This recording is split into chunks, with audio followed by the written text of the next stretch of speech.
Most misleading trailer ever.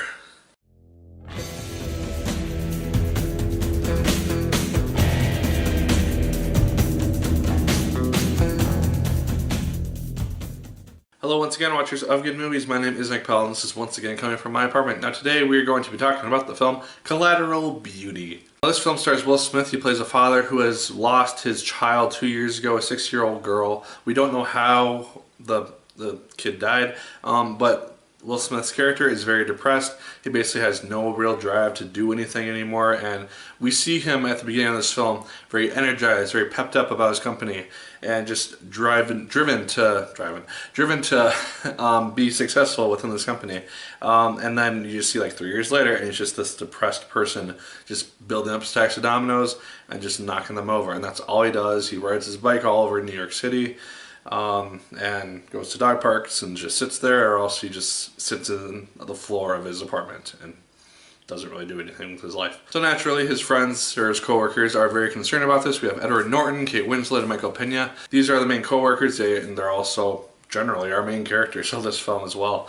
And they decide to hire Helen Mirren, Keira Knightley, and Jacob Lattimore's characters to portray the ideas of death, love, and time. And so that's our film, essentially. And they use those concepts to try to break Will Smith's character out of his depressed stooge. So, yeah.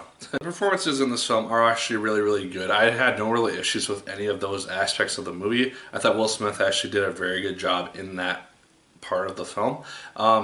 I never really have issues with his acting performances generally, so I enjoyed seeing him on screen. I thought all the other actors also did very good in their respective roles. I had no real issues with anything in that regard.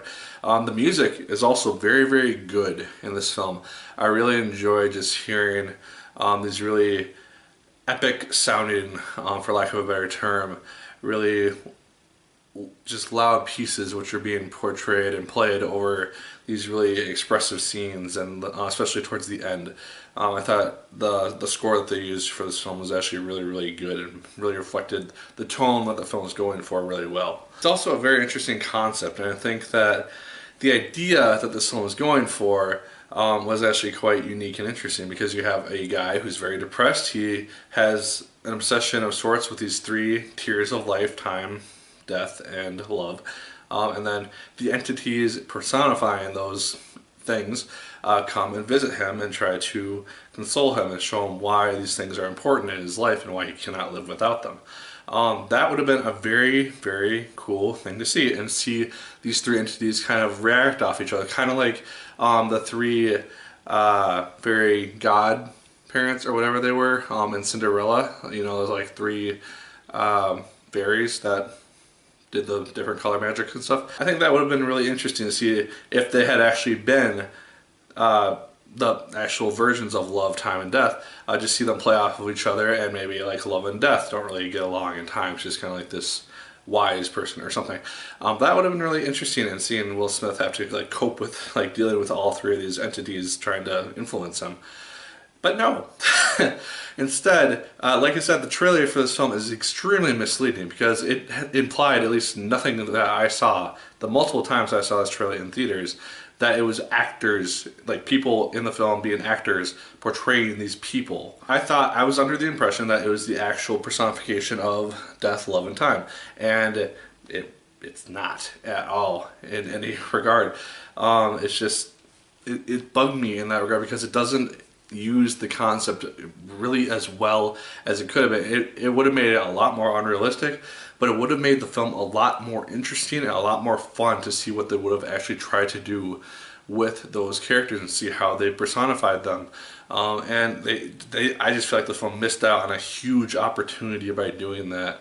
And it made the film just very, very kind of just boring as a result, because Will Smith ultimately doesn't even feel like the main character of this film. It feels like it even focuses more on Edward Norton as a character more than Will Smith, because Edward Norton's character, he's basically Will Smith's partner. He's seen his friend go through this depression, and he's also got these issues with his daughter, who is subject of a divorce, and so she has issues with her father, and Edward Norton is trying to get back in good terms with his daughter. That made for a more interesting story. That was actually what I was more interested in than just seeing Will Smith wander around in a very depressed stupor.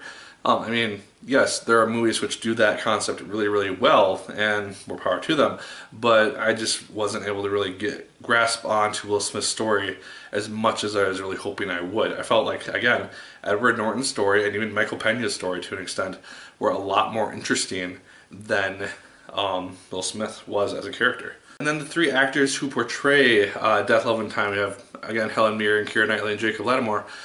They, as characters, really are only there to embody these people. They're like hired to take on these personas. Helen Mirren is the only person who actually has some sort of slight interesting thing to her. Keira Knightley and Jacob Latimore, they're hardly really in the film, and they're not really all that interesting as people. Like they do what they need to do well enough within the confines of the film, but they're not really that interesting as characters, and they're not very developed whatsoever. I did like the ending, like the last 5 minutes of the film. It does have kind of a twist ending, which I did not see coming, honestly. And so I liked seeing that because it was something which actually surprised me. The last scene kind of annoyed the hell out of me because it kind of just blew up everything that the film was basically doing in the first place. And so that just kind of bugged the hell out of me. But guys, Collateral Beauty, it's fine at the best. You're not gonna really hate yourself going to see this thing. It's fine for me, like a Redbox rental or something if you're bored on a Saturday night. But it's nothing special. It doesn't live up to the immense potential that it had. If this thing was going for Oscar buzz and Oscar noms and all that stuff, which a lot of films are going for this season, which I'll be reviewing throughout the week and next week, this film is not going to live up to it. So yeah, Collateral Beauty, just a big disappointment for me, honestly. I didn't have huge expectations going in just because it's now Monday and the film has like less than 20% Rotten Tomatoes and did not do well over the weekend. But I was hoping that maybe it'd be one of those films which doesn't do great critically, but I actually end up enjoying it. This is not one of those films. I actually really agree with the critics. And so, yeah, Collateral Beauty, like I said, it's fine. And it does the job that it needs to do, but it could have just done it in such a more interesting and entertaining way than it did. Hey guys, those are my thoughts on Collateral Beauty. Let me know yours in the comments down below. Did you like it as much as I did? Did you hate it more than I did? Did you like it more than I did? Let me know. Like, favorite, comment, and subscribe once again if you so choose. I'd appreciate it immensely. And as always, my people, my name is Nick Pell, and once again, keep on watching.